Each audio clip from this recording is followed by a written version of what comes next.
বউ যদি এক্সট্রা কোনো পেইন না দেয় সেটাই অনেক বড় সাপোর্ট। এই নাকি তোমার হাত ধরলো কেন, ওকে জড়িয়ে ধরলা কেন, যদি এরকম কথা বলে তাহলে আর কাজ করা যাবে না। তো আমার কাছে মনে হয় যে আমার বউ আমাকে 100% সাপোর্ট করে, এই জন্য আমি ভালো ভালো কাজ করতে পারছি, মানুষের পছন্দের পাত্র হতে পারছি।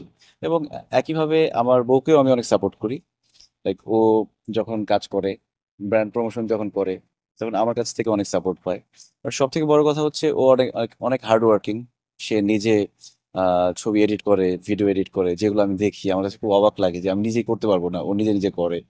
সো আমার মনে হয় যে দুইজন দুজনকে সাপোর্ট করি। তার মধ্যে ও যে কাজগুলো করছে, আমার অবদান হয়তো শুরুর দিকে আমার অবদান একটা থাকতে পারে, কিন্তু বাকিটা ওর নিজের যোগ্যতাই করছে। আর আসলে আমাদের নাটকগুলো হয় 2 দিন বা 3 দিনে, এর মধ্যে ইন্টারভিউ দেওয়ার মতো সময় থাকে না। এখন যদি লাইক আজকে আপনি এসেছেন, যদি আরো 3-4 জন আসতো তাহলে সবাই মিলে ইন্টারভিউ বা এই টাইম ডে টাইমে তো দেয়া যায় না, কারণ ডে লাইটে অনেক প্রেশার থাকে।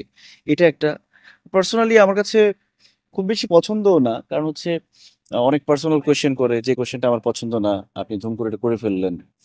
তারপর হচ্ছে একই টাইপের কোয়েশ্চেন করে সবাই। সো আমার মনে হয় যে একটা ইন্টারভিউ দেখার পরে 6 মাস আর ইন্টারভিউ না দিলেই হয়। ওই একই কোয়েশ্চেন গুলো তো করবে সবাই, বারবার একই কথা বলতেও ভালো লাগে না। একটা অ্যাক্টরের যদি বউ থাকে, বউ যদি এক্সট্রা কোনো পেইন না দেয় সেটাই অনেক বড় সাপোর্ট, আর সাপোর্টের দরকার নেই।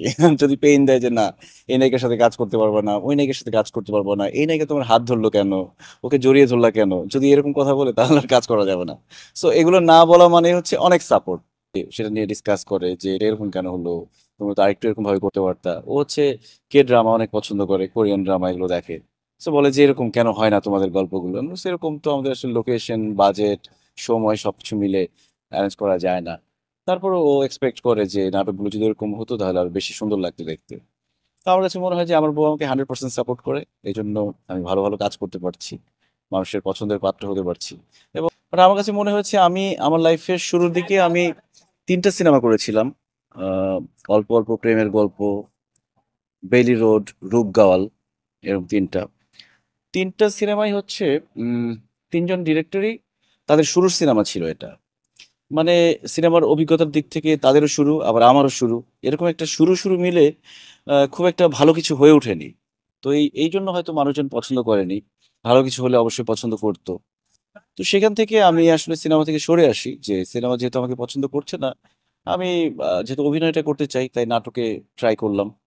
নাটকে দেখলাম যে মানুষ খুব পছন্দ করছে। তো আমার কাছে মনে হয় যে যেখানে মানুষ ভালোবাসা দিচ্ছে, সম্মান দিচ্ছে, সেখানে থাকা উচিত। দেখি ফেসবুকে আমার অনেক ভক্তরা কমেন্টস করে যে সবগুলো মজার নাটক দেখতে চাই না, একটু সিরিয়াস গল্পের কাজ দেখতে চাই। তো এবার কোরবানি ঈদে আমি বেশ কিছু সিরিয়াস গল্পের কাজ করেছি। এবার দেখি রেজাল্ট কেমন আসে। যদি রেজাল্ট খুব একটা ভালো না আসে তাহলে আবারও মজার কাজ করব।